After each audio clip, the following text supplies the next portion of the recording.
like you're having some compassion fatigue with the clients that you're working with.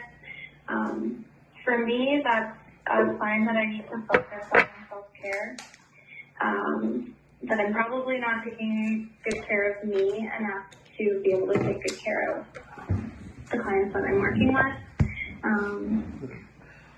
So I think it's really important to recognize just like how you can carve out ways to take care of yourself. Even if you're really busy, if that just means like getting a good meal or going for a walk or something like that, to try to replenish like your own stores so that you can serve your clients. Can it be hard when you're working somewhere to ask questions and you're not sure about it? You're afraid you're not very knowledgeable with coworkers. Is there ever barriers to sharing or getting support, or burning out or whatever? Does that make sense? Yeah, it does. I mean, with that, I think being humble goes such a very long ways in terms of being open and responsive and flexible and adaptive to community needs. So, you know, of course, I think there are barriers sometimes for asking for help. And that's true for someone who's experiencing violence and thinking about maybe calling a hotline.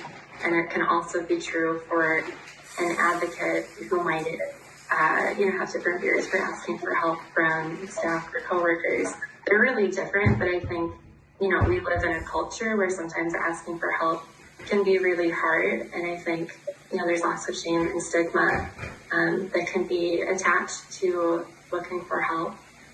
And I think, part of being an advocate is being open to learning. So we learn, we can learn from books and textbooks, and there can be really incredible value to it.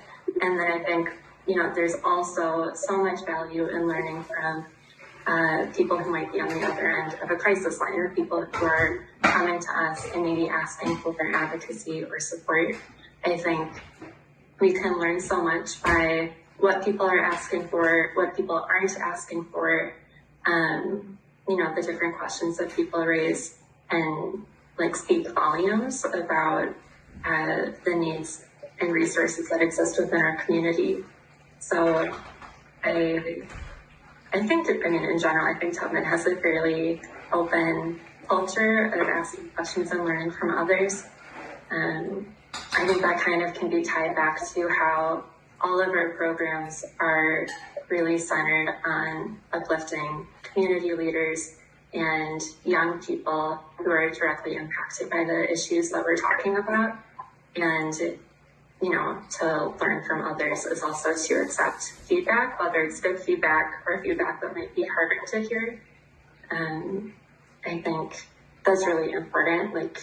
Active listening is not just something that we would do with the client. It's something that, we want to do in all interactions with everyone, really recognizing all people have strengths, all people have value. There's something to learn from everyone, even if maybe it could be a person that's more challenging to work with, or that might have opinions that are different from our own.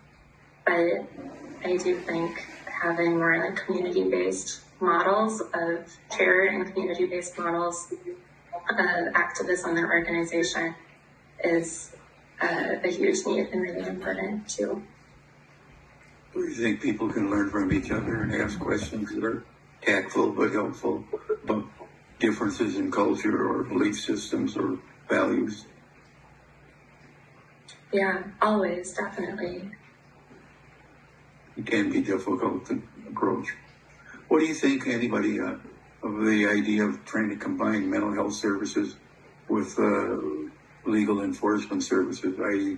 social workers and the police department? They're talking about doing more of that.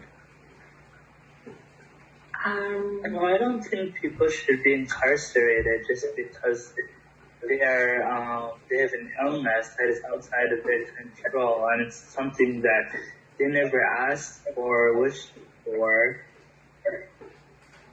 And for me, I feel as though people should just get treatment and that they should be given some grace.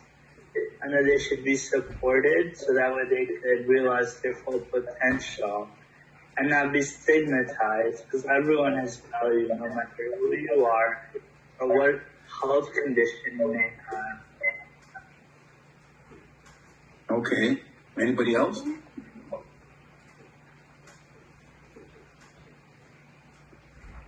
In here, in the handout, you talk about orders for protection and needing help doing that. What kind of service is that? How does that work? Oh, orders for protection are a type of protective order, which people often would call like restraining orders. They go through the civil court system. So it's something where, like, if I was looking for an order for protection example, it would be me petitioning the court, which is different than criminal court, where it's often like the state bringing charges or the state enforcing protective orders. It's like a different process. I think with orders for protection,